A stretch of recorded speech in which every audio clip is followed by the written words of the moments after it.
2026년 1월 23일 금요일 말씀 묵상 함께 시작합니다.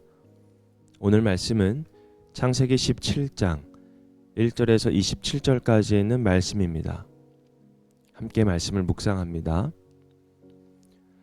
아브람의 나이 99이 되었을 때에 주님께서 그에게 나타나셔서 말씀하셨다.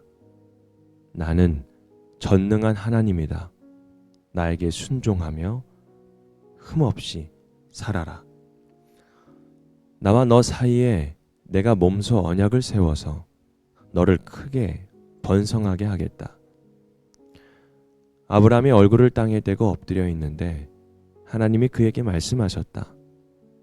나는 너와 언약을 세우고 약속한다. 너는 여러 민족의 조상이 될 것이다.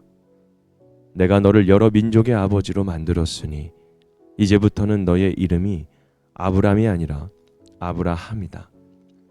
내가 너를 크게 번성하게 하겠다. 너에게서 여러 민족이 나오고 너에게서 왕들도 나올 것이다. 내가 너와 세우는 언약은 나와 너 사이에 맺은 것일 뿐 아니라 너의 뒤에 오는 너의 자손과도 대대로 세우는 영원한 언약이다. 이 언약을 따라서 나는 너의 하나님이 될 뿐만 아니라 뒤에 오는 너의 자손의 하나님도 될 것이다. 내가 지금 나그네로 사는 이 가나안 땅을 너와 내 뒤에 오는 자손에게 영원한 소유로 모두 주고 나는 그들의 하나님이 될 것이다. 하나님이 또 아브라함에게 말씀하셨다. 너는 나와 세운 언약을 잘 지켜야 하고 내 뒤에 오는 너의 자손도 대대로 이 언약을 잘 지켜야 한다. 너희 가운데서 남자는 모두 할례를 받아야 한다. 이것은 너와 내 뒤에 오는 너의 자손과 세우는 나의 언약, 곧 너희가 모두 지켜야 할 언약이다. 너희는 포피를 베어서 할례를 받게 하여라. 이것이 나와 너희 사이에 세우는 언약의 표다. 대대로 너희 가운데서 남자는 모두 난지 8해 만에 할례를 받아야 한다. 너희의 집에서 태어난 종들과 너희가 외국인에게 돈을 주고 사온 종도 비록 너희의 자손은 아니라 해도 마찬가지로 할례를 받아야 한다. 집에서 태어난 종과 외국인에게 돈을 주고서 사온 종도 할례를 받아야 한다.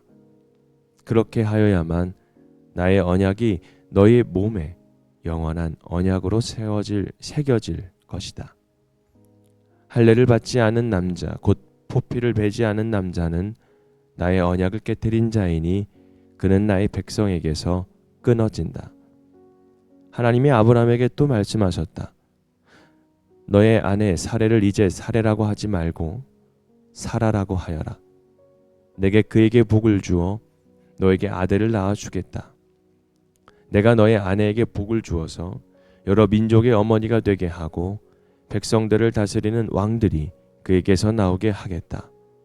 아브라함은 얼굴을 땅에 대고 엎드려 웃으면서 혼잣말을 하였다. 나이 100살 된 남자가 아들을 낳는다고? 또 90살이나 되는 사라가 아이를 낳을 수가 있을까? 아브라함은 하나님께 아뢰었다. 이스마엘이나 하나님께서 주시는 복을 받으면서 살기를 바랍니다. 하나님이 말씀하셨다. 아니다. 너의 아내 사라가 너에게 아들을 낳아 줄 것이다. 아이를 낳거든 이름을 이삭이라고 하여라.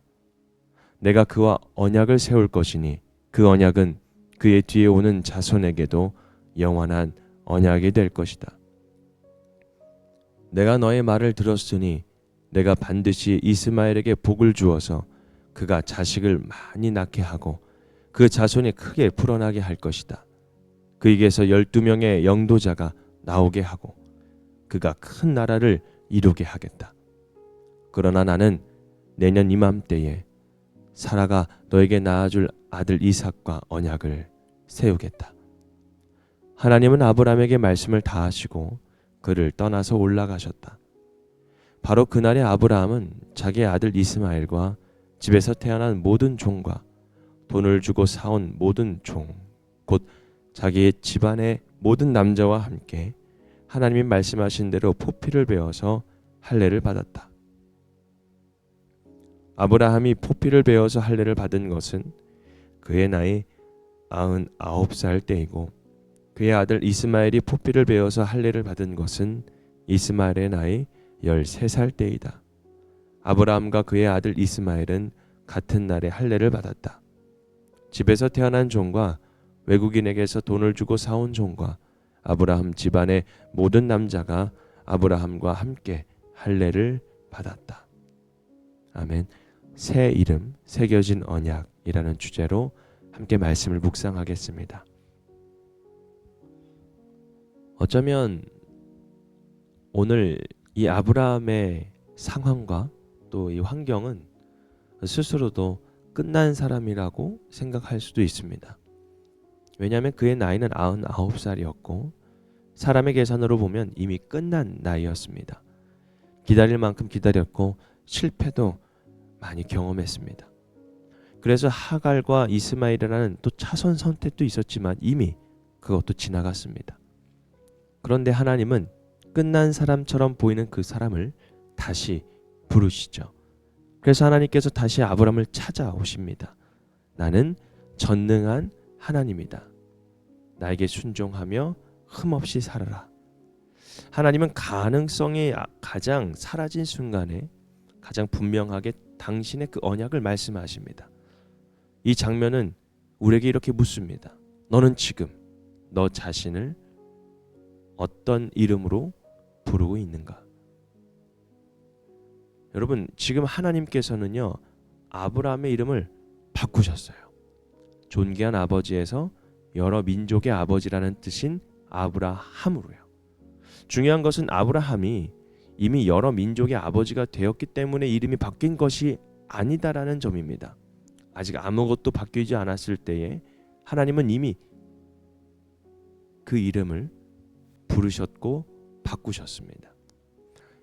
이름의 정체성, 그 정체성이 지금 하나님의 기준으로 아브라함이 지금 바뀌게 된 거죠. 아브라함에서 아브라함으로. 하나님은 현실이 아니라 약속을 기준으로 사람을 부르신다라는 것을 우리에게 지금 알려주고 있는 것입니다. 왜냐하면 그 이름은 정체성이에요. 그래서 우리는 자주 이렇게 스스로 부릅니다. 나는 원래 이런 사람이야. 나는 안 되는 사람이야. 이건 내 한계야. 여러분, 우리가 어떤 문제 앞에 부딪혔을 때 간혹 포기할 때 이런 말들을 쓰죠. 그러나 하나님은 우리가 실패한 이름으로 머물게 하지 않으시고 약속의 이름으로 다시 부르시고 계신다라는 사실을 오늘 이 아브라함을 부르신 것처럼 우리도 그렇게 부르고 계신다라는 것을 알고 또 깨닫고 오늘 말씀을 통해서 한번 우리가 위로가 되었으면 좋겠습니다. 하나님은 언약의 표징으로 할례를 명하십니다. 할례는 쉽지 않은 명령입니다. 아브라함 개인만이 아니라 아들 이스마엘과 종들 그리고 집안의 모든 남자가 함께 감당해야 했죠. 여기서 중요한 것은 언약은 생각이 아니라 순종으로 증명된다는 사실을 우리에게 알려주고 있습니다. 할례는 즉각적인 순종을 요구했고 되돌릴 수 없는 선택입니다. 그리고 삶 전체를 하나님께 드러내는 표였습니다. 그래서 성경은 말하죠. 이 언약이 너희의 몸에 영원한 언약으로 새겨질 것이다라고. 여러분, 우리에게도 한번 질문해 봤으면 좋겠습니다. 너희 믿음은 어디까지 새겨졌을까? 나의 믿음은 지금 어디까지 새겨졌을까? 말에만 있는 믿음인지 아니면 삶의 선택과 태도에게까지 나타나는 믿음인지. 아브라함은 웃습니다. 왜 웃었을까요? 사라의 나이는 아직 90이고 아브라함 자신은 100살을 바라보고 있습니다. 그래서 그 웃음은 기쁨의 웃음이 아니라 그냥 현실 앞에 무너지는 그냥 어이없는 인간적인 웃음입니다. 그러나 하나님은 그 웃음을 꾸짖지 않으세요. 오히려 그 웃음을 약속의 이름으로 바꾸시죠. 그의 아들의 이름을 이삭이라고 하라. 여러분, 이삭이란 뜻은 웃음이라는 뜻입니다. 의심의 웃음이 약속의 웃음으로 바뀌는 순간이죠. 하나님은 믿음이 완벽해서 역사하시는 분이 아니라 연약한 웃음에서도 당신의 언약을 끝까지 이루시는 분이십니다. 창세기 27장의 핵심은 바로 이것입니다. 하나님은 사람의 끝에서 다시 말씀하시는 것. 그리고 하나님은 현실보다 약속을 먼저 선포하신다는 것. 그리고 하나님은 언약을 삶에 새기기를 원하신다라는 것입니다. 아브라함은 그날 모든 집안에 있는 남자와 함께 할례를 받습니다. 말씀을 들은 그날, 여러분 바로 순종을 미루지 않고 바로 이행했다라는 것입니다. 여러분 오늘 하나님은 우리에게도 말씀하십니다. 나는 전능한 하나님이다. 내 아이에게 순종하며 흠없이 살아라. 여러분 흠없이 살아라 라는 뜻이 여러분 사실은 말 그대로 우리가 받아들일 수는 있지만 다르게 말하면 다른 기준을 버리고 하나님 앞에 서라라는 부르심입니다. 여러분 오늘 이 말씀을 통해서 한번 내 자신을 되돌아보았으면 좋겠습니다. 또 오늘 하루를 살아냈으면 좋겠어요. 어떻게 해요? 다른 기준을 버리고 하나님 앞에 서는 그 부르심 속에서 순종하는 믿음을 가지고요.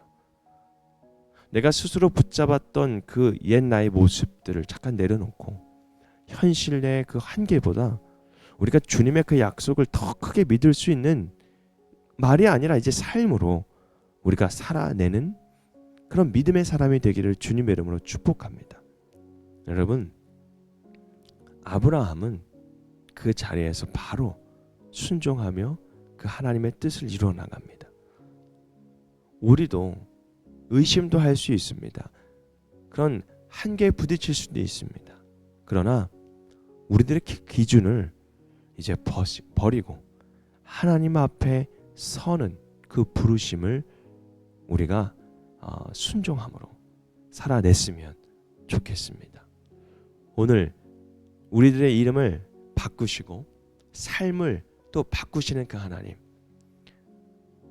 우리를 만나신 그 하나님을 우리가 이제 삶으로 살아내는 그런 믿음의 사람이 되기를 주님의 이름으로 축복합니다. 오늘 말씀 묵상 마치겠습니다.